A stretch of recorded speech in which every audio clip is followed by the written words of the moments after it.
So, hi, I'm Rachel Amphlett, and you're watching One Final Twist. Today on One Final Twist, we are joined by USA Today best-selling author Rachel Amphlett, the author of the K Hunter series, which the new K Hunter novel comes out February the 9th called What Evil Hides. Welcome, Miss Rachel. Thank you so much for having me, Scott. It's lovely to catch up with you. Yes, ma'am. We have been trying to get this together since November of last year, I think. Yeah, yeah. We finally got everything together. How's weather in Brazil? Brazil is very warm at the moment. In fact, it's extremely humid. I am on the north coast, and it keeps the kite surfers happy. But when you're trying to work, it's a little much. But hey, shouldn't grumble. Life is good, and the This people is here are so friendly. We're on the flip side here in the United States. There's a major winter storm going across most of the country right now, and we got 4 or 5 inches of snow and ice. And I think Wow. places up in New York, that are, further up from us, they've gotten, nearly a foot or better. So we're in the deep freeze right now. Where did Kay come from? Where was she? Where did you get your inspiration for Kay? I had wanted to write a detective about a detective for a number of years, even when I was writing spy thrillers. I think at the back of my mind because I love Michael Connelly's writing, Robert Cray, Ian Rankin, Peter James, all the greats. And I was happy writing the spy thrillers, but writing a detective novel, you've got to get so many things right. You do with spy thrillers, but you've got a little bit more leeway there. You think of your James Bonds and your Jason Bournes. Um, so it wasn't until I wrote a standalone book and published it in 2015, a book called Look Closer, that featured a detective within the story as a secondary character. I finished the book and published it. I was sitting there. I was actually on my way back to Australia. I was living in Australia at the time. And I was sitting in Heathrow Airport, having visited family and friends and been to Crime Fest. And I'm waiting for the flight to be called. I was like, I really liked writing about him. I wonder if, and I always travel with a notebook, um, even with the notes on my phone, sometimes pen and paper just works better for getting those ideas out of your head, doesn't it?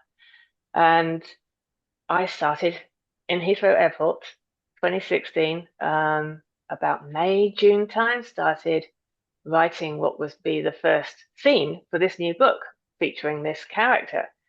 And as the character developed, I realized that the scene that I had in my head wasn't actually book one. I needed to find out how my detective got to that situation. And Oh. so that opening scene ended up being the opening scene for book four, Hell to Pay. Scared to Death came out in December 2016. It's its 10th anniversary today. I'm going to plan some very special things for readers around that later in the year. Oh. But Kay is such a pivotal member of that team, a leader of the team. When we first meet her, she's got problems politically within the investigation team. She's being turned down for a promotion. She feels like everybody's against her, and in some instances, they really are. She's fallen foul of some bad guys that want her dead. And so I had to develop this detective who was resilient. I think that's the best way to describe Kay. She's very resilient. Mhm. Um, I didn't want a flawed detective per se. That I read every interview I could find with all my writing heroes who write about detectives. I absorbed. It was like going to crime fiction university, and I reread a lot of my favorite detective books to see where the beats were and how it all came together.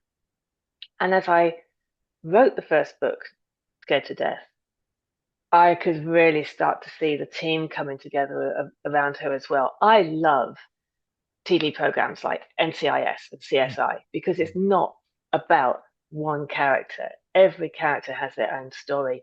And one of the best bits of advice I was ever given when I was studying how to write 15, 16 years ago was your secondary characters do not know that they are secondary characters.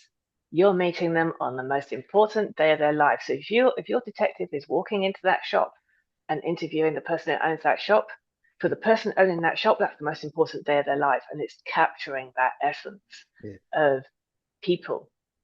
With Kay's, with some of the dark crimes that Kay investigates, and I don't write graphic crime Yeah. scenes. I trust my readers. They can fill in the gaps. I don't like horror films. Yeah. So I will write where I'm comfortable too. And if the readers want to take it further with their imagination, go for it. But because of the nature of the stories, I felt that rather than coming from a broken home or anything like that, I wanted Kay to have someone at her side when she went home that she could talk with, that also for a reader provides a lightness to the darkness that's going on in the stories most of the time. Yeah. And that's why I came up with the idea that Kay's boyfriend is a vet.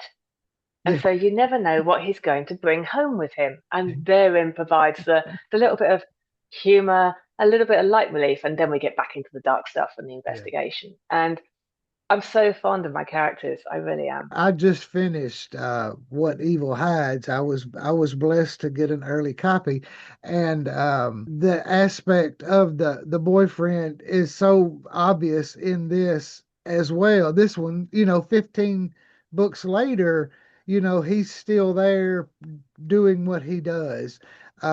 This was my first K novel, and I had not one bit of trouble picking it up as far as the characters go. It was so well done as a standalone, and if I went back and read some of the earlier novels, I would probably, understand some things, but I thought that it was written so well as a standalone that this is a great jumping in point for someone that has never read a K book before. I really did enjoy that. Scott, that's very kind. Thank you. I think, and it always amazes me that when I'm speaking with readers and catching up or chatting with them over emails and saying, well, how did you find Kay? And I like to start, I'm one of those readers, I like to start at the beginning of a series because that's just me. That's just Yeah. me. I get a bit twitchy if I start at book eight. Um, but I have plenty of readers that have discovered the series as you have with the latest release. And then sometimes they've gone back and read some of the earlier books. Otherwise, they've just picked up the series from there and carried on. Yeah. No, I plan on going back as time allows and reading the earlier books. And I also read story The Lost Boy, Oh, the um, Mark Turpin series, the yes. Mark Turpin. I've only read one of that one, but he's a very strong character as well. Before we go any further, tell our readers about What Evil Hides. Spoiler free, just give them a quick Sure. elevator pitch, I guess we could say. Quick elevator pitch. Yes. Yeah. Okay. Definitely no spoilers. We hate those. Yeah. So, What Evil Hides opens on a beautiful Kentish English countryside morning.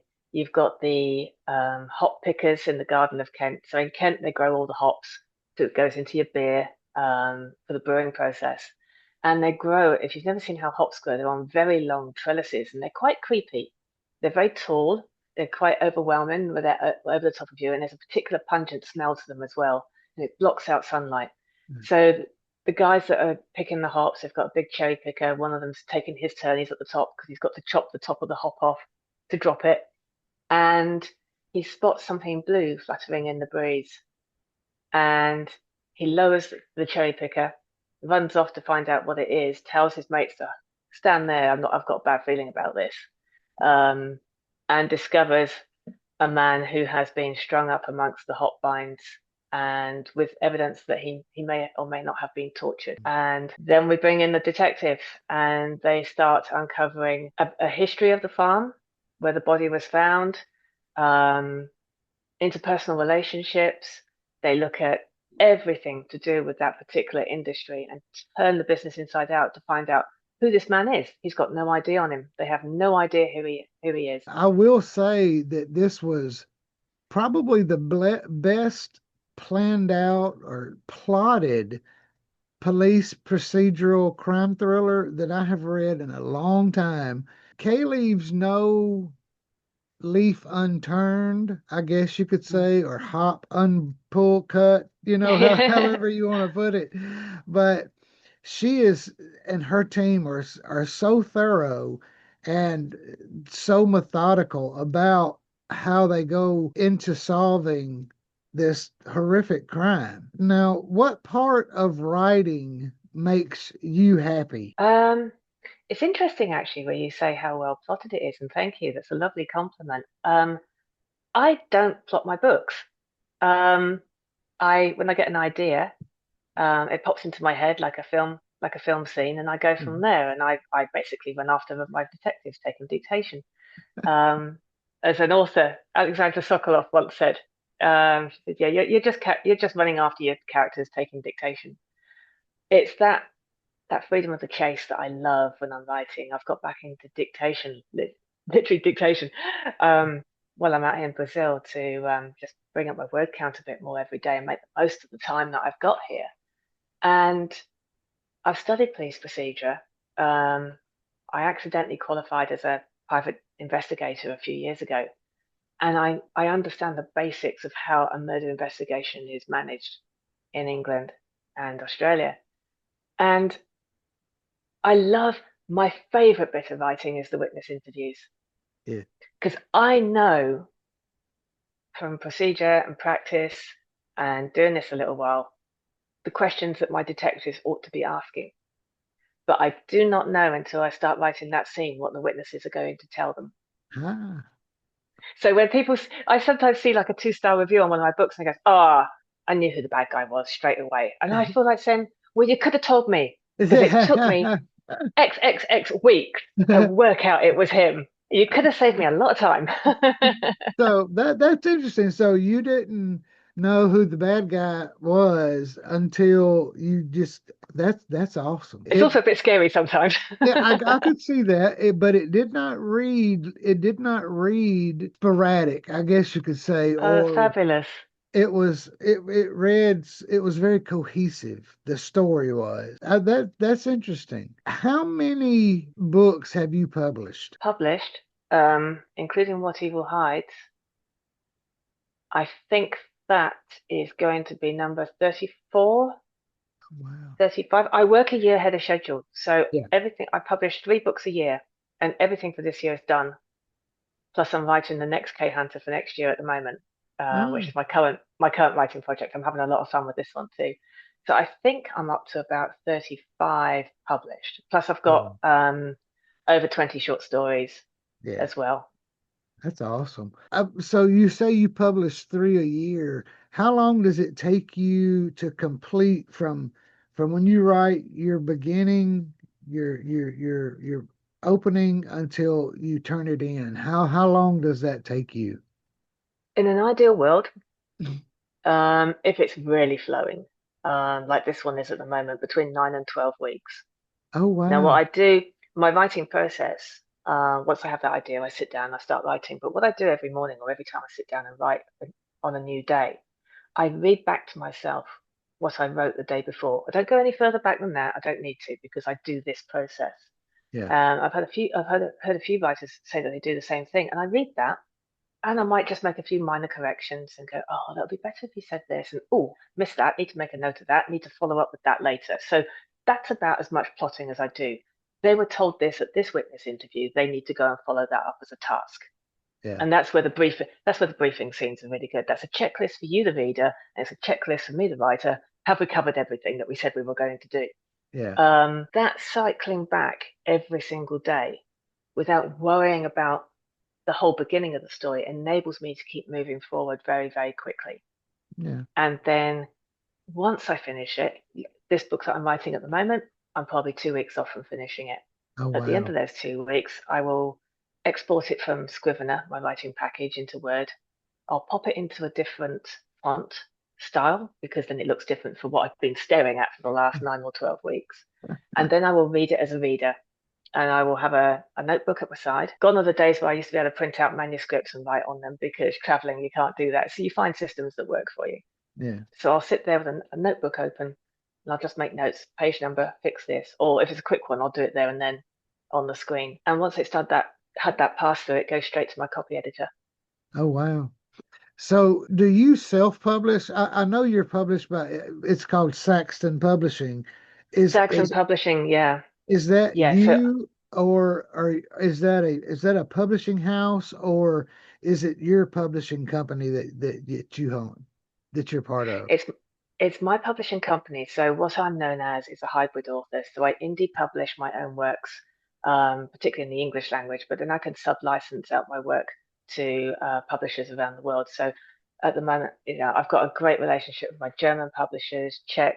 The K Hunter books have found a new audience in the Czech Republic. Oh wow. And it's I'm so grateful for that. So I get to do a bit of both, and I love the indie publishing. I love having. I'm never bored. There's always something to do. Yeah. You could be an inspiration to a lot of indie authors that want to get published or be published. And I mean, you've done it. You've done 35 books, and you've Yeah, got more in the pipeline. I mean, you're an inspiration to them with what you've done. How hard was it to get your footing as an independent author to get to where you're able to publish what you publish now? it's really difficult actually, Scott, because I started doing this 15 years ago. I'm Yeah. a dinosaur compared to most people. I'm still here. I'm still standing. Um, when I first published, and I chose the indie publishing route because I was pitching my first spy thriller out to publishers in the UK and Australia, and vampires were big that year. They had no interest in a female writing Yeah. spy thrillers, and I was very lucky in that another indie author in Australia stepped in and said, "Look, why don't you do it yourself? You know, you can do this, this, and this." I was like, "Oh, okay, I'll give it a go." Well, back then, Kindle wasn't even in Australia. Oh, There wasn't an Australian Amazon store. You had things like the Sony e-reader was still around. Kindle was just like fledgling still. It was there, but it wasn't the behemoth that we've got now. And so it was the first book I wrote because I had to. The story wouldn't leave me alone. And there were two key turning points in the early stages of my career. The first one, and I will say to anybody, traditionally published or indie, if you've finished a book and you're either publishing it yourself as an indie or you're shopping it around to agents and publishers, while you're doing that, please, please, please start writing the next book. yeah. Always start writing the next book. It's the best piece of marketing advice I can give as well. Because I didn't. I finished my first book, published it, and then I started getting emails from people I didn't know from around the world, which was great because they bought my book. But they were saying, "We love the character. When's the second book in the series coming out?" Ah. And I was like, "What series?" And it was like, and so began a very frantic year of writing book two in that series, which I love. I love the book, but the pressure that I put myself under for not being ready for that. And that came out second book came out in 2013. And then in 2014, I decided to just have a breather between those two, between the second and third series books. And I wrote a standalone, sort of an action adventure thriller based in Istanbul called Before Nightfall. That came out in June 2014, and at the same time, I got approached by an Italian publisher interested in the Italian rights for my first spy thriller. And at Oh, the end of that year, I sat down and went to myself, I love Christmas time for me is I don't celebrate Christmas, but it is a good time for reflection for me. So I can go, what mistakes did I make this year that I don't want to do again? And what do I want to do next year that's different? And what books do I want to write? But at the end of 2014 into 2015, I sat down and went, right, if I want to make this work for me, because I'm loving this, what do I need to do? yeah, And the key one was write more, publish more. yeah. And that's when I undertook to publish 3 books a year. I And can. 2015 was the first year I did that. And it's just having that consistency. Plus, I have so many ideas going around in my head. They've got to come out. I couldn't get away with publishing 1 book a year. My head would explode. So you've written spy crime novels. Is there a genre that you would like to try that you haven't yet done? Yeah, I was thinking about this. I mean, whenever anybody says to me a slight twist on that question, what's a series that you wish or a character that you wish you had written? And I Mhm. always say Jim Butcher, Harry Dresden, a Chicago PI who also happens to be a wizard. Take my money. Yeah. Um, so I'm quite envious that Jim came up with that idea. For myself, I'd love to one day tackle a courtroom drama. Huh. I love Michael Connelly's Lincoln Lawyer ones and Oh, Steve yeah. Kavanaugh. Steve Steve Cal. Kavanaugh's Eddie Flynn series are Oh, so good. Steve Cabot, he is one of my favorites. Same. I discovered him a couple of years ago, and I have gone back and read most all of the Eddie Flynn. Yeah, And they're it's fantastic. so, and what's great about, and I don't want to talk about another author, but Oh, I do. how he is able, he's not in the United States, you know, and he's from Scotland, I believe, but he's able to nail everything about a United States courtroom. That's what just blows my mind, you know.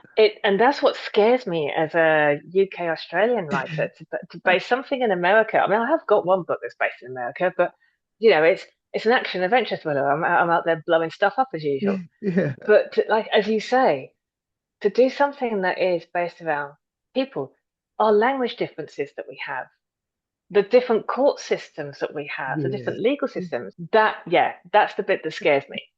Yeah, and I read a lot of British books, you know, like a lorry and a boot.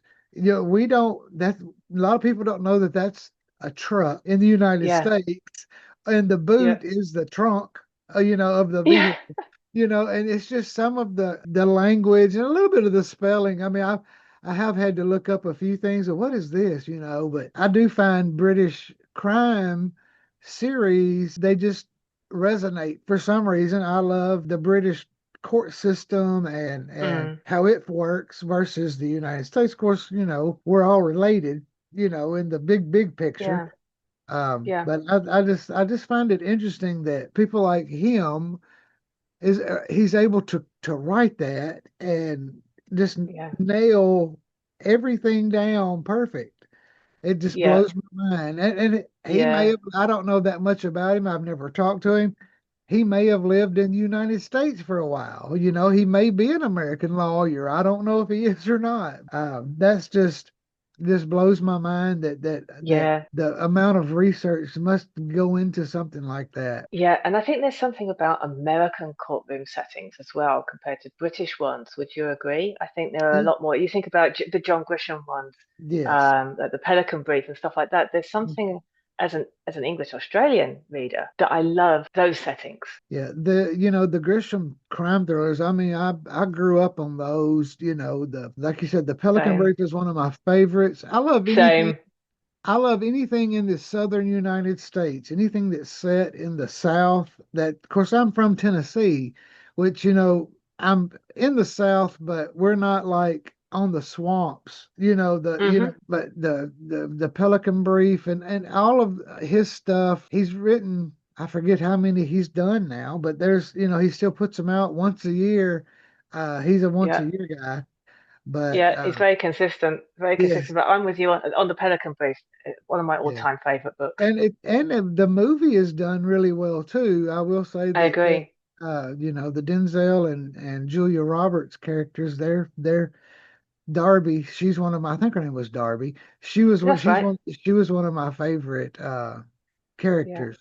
Um, Kind of like Kay. You know, Kay's getting up there with I'm excited to go Oh. back and read more about Kay. She's a, you know, she's like I've said earlier, I don't want to beat a dead horse, but she's an inspiration to Right. the literary world, rather. So you said earlier that you're a pantser. You just write straightforward. I call myself a plotzer, A simply plotzer. because most of the time I'm writing by the seat of my pants. But Mhm. because of the nature, especially with the K Hunter ones and the Mark Turpin ones, where they have tasks or things that witnesses tell them that they need to go and look up at, I do keep maybe a page ahead of myself. It's just a few bullet points. That's all it is. That's as far as my plotting goes. So Yeah, it might say, okay, well, Gavin was told he was going to have to go and look at these CCTV images, and Kyle was going to have to go and look at social media, and Laura was meant to go and do that. Have they done it yet? yeah, And that then either pitches me into a scene in their point of view where they're doing what they've been told to go and do, or have said, oh, I've got an idea, I'm going to go and do this. And then bring it all back together again so they can go, I did that, and this is what I found out, and off we go. But as far as plotting goes, that's it. yeah. When Because if I know the ending of the book, yeah, I don't want to write it. I know what happens. Where's the Uh, fun in that? yeah, this is true. This is true.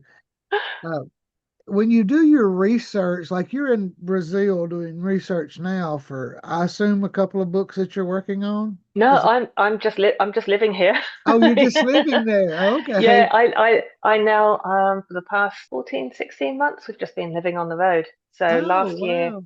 we spent 6 months of the year here in Brazil. So I'm learning Portuguese as well as writing, which is hard. Last year we were very lucky to spend 2 months in Turkey and 2 months in France as well. Okay. And then we came back down to Brazil in mid-October. Okay. So Okay. this year we're not sure yet. Definitely going to go back to Australia to see some readers and friends down there and family over April, May. I can't wait. Yeah. But I don't know where my backpack's going to take me for the rest of the year yet. Have you ever, do you come to the United States ever? Have you ever been? I haven't. I don't know it very well, and that's very remiss of me, I know, because it's so big and you've got so many amazing landscapes. If I come to America, I want to get out of the cities. I'd like to Oh, see that yeah. wilderness, and Yeah. because that's what I love about places is that wilderness and those Yeah. beautiful landscapes. We have a little bit of everything here. I mean, we've got desert, we've got mountain, we've got swamps in the south, we've got prairies. I mean, there's a little bit of everything. As a writer, what does being labeled successful mean to you? For me personally, how I label it for me is being able to do what I'm doing right now, living out of a backpack, writing. I get to see the world, slaughter another language. I'm so sorry to my Brazilian friends listening to this. All right, what I do to your language. um, but I'm getting all these new experiences, and even though this isn't a research trip per se, I'm constantly inspired by what I see. I Yeah. cycled to a local cafe, about 5Ks. It's about a 5K round trip, nothing much. And I was there about 3 weeks ago, just watching the world go by, and an idea popped into my head. So it's quick, get the notes app out on the phone, jot that Yeah. down. Now, do I base that here, or oh no, actually, that might fit into another idea I've got based in Queensland, Australia, and so it goes. Brazil is on my list. Brazil and Australia, those are two of my bucket list places to visit. Before I leave this world, what do you mentioned a few of the authors that have influenced you. Are there any others that have been influences? Yeah, very early on. I was reading before I started school at 5 years old, and there was no Harry Potter back then, was there? So by the time I got to about 11 years old, I was running out of books to read one weekend at my grandfather's, and I was probably driving him and my nan up the wall. So he said, "Oh, come with me to the book room." The book room was wonderful. It's a spare bedroom, and there was just bookshelves in there. And he reached up and he said, "Yeah, I think you'll enjoy this." And he handed me his copy of Jack Higgins' The Eagle Has Landed. Oh, And I have been hooked on crime and thrillers ever since. I went from that to all of his Dick Francis books, yeah. all of his Alistair MacLean books, and Len Deighton, Oh, wow. Desmond Bagley, all the 60s, 70s classic thrillers. Yeah, yeah. Um, that was my early reading fodder between the ages of at least 11 and 15. Oh, And then I was wow. just getting my hand. And then there was everything that was in the school library. I just read everything and anything. So Jack Higgins was a big one for me. Dick Francis, because I think he gets wrongly labeled as a cozy mystery author, but he was writing psychological thrillers before they were even labeled Yeah. as such. Hmm. The first book I read of his when I was a kid was called Nerve, and I believe that might have been his first book. That is a Yeah. psychological thriller, Yeah. and it's nerve-wracking. It's literally nerve-wracking to read it. Yeah. And he's got some fantastic repeating characters across his books as well. Not full series, but Yeah. 3 or 4 books that will feature the same character. Um, who else has influenced me? John Grisham, I love, as I say. I like the fluidity of his writing. Michael Connelly, I have on a pedestal. Robert Cray. Robert Cray is not known enough around the world. That man's writing is sublime. Okay. I love his Elvis Cole and Joe Pike series. And then I'm going to shout out some Australian authors that need better recognition. First and foremost, Gary Disher. Okay. Gary Disher is a phenomenal writer. I'm making notes. Um, yeah, do. I've got loads of notes here. Your to be read pile is just going to grow right now. I'm so sorry. Um, Jane Harper, more well known. Michael Robotham, is a favourite of mine in Australia as well. I have read a Uh, couple of Rowbotham's books, The White Crow, and I think the mm, follow-up to that. Man, they were good. yeah, yeah. There's some really good writers in Australia. And it's got such and New Zealand, in all fairness. Yeah. You've got a Kiwi author writing crime by the name of Vanda Simon, and she writes some cracking books as well. What are you currently reading? I have just finished Death at the White Hart by oh, I'm gonna say Chris Chibnall, who wrote Broadchurch, Okay. and I it was an easy read, and I don't mean that in a bad way. I finished it last night, and it was it was a police procedural based in Dorset in the south of the UK, and I know the county really well because I lived there for a little while when I moved back from Australia. And I just loved reading somebody else's police procedural instead of reading mine during the day and just going, oh yeah, that's really good. That's really good. And I'm always learning from my peers. So there's a Somerset UK based author called Damien Boyd, and I've been very remiss in missing the last four of his books because I've been so busy with my own writing and traveling. And so I treated myself last night and downloaded four of his books onto my Kindle, and that will be my next read is catching up with Damien's work. Because again, really, really tight writing, easy to read, really enjoyable, very entertaining. You've mentioned quite a few literary legends, so I'm gonna have a little fun here.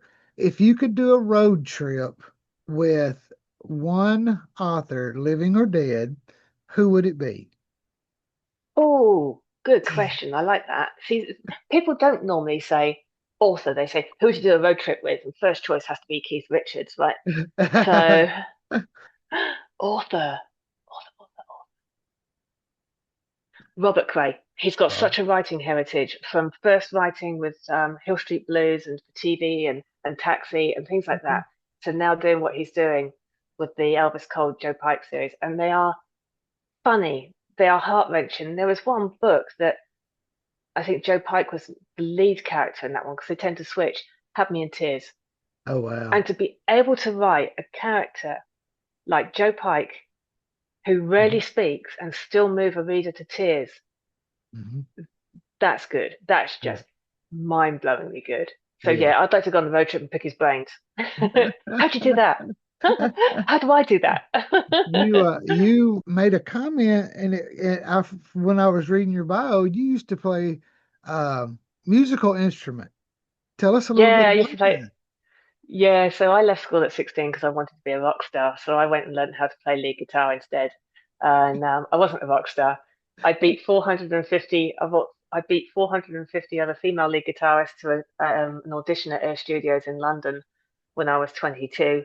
I walked through the door and they went, how tall are you? And I said, 182 centimeters, 6 foot. And they went, singer's only 5'4". See ya. You won't suit the photo lineup. And that's when myself and the music industry fell out. And Um, I moved to Australia.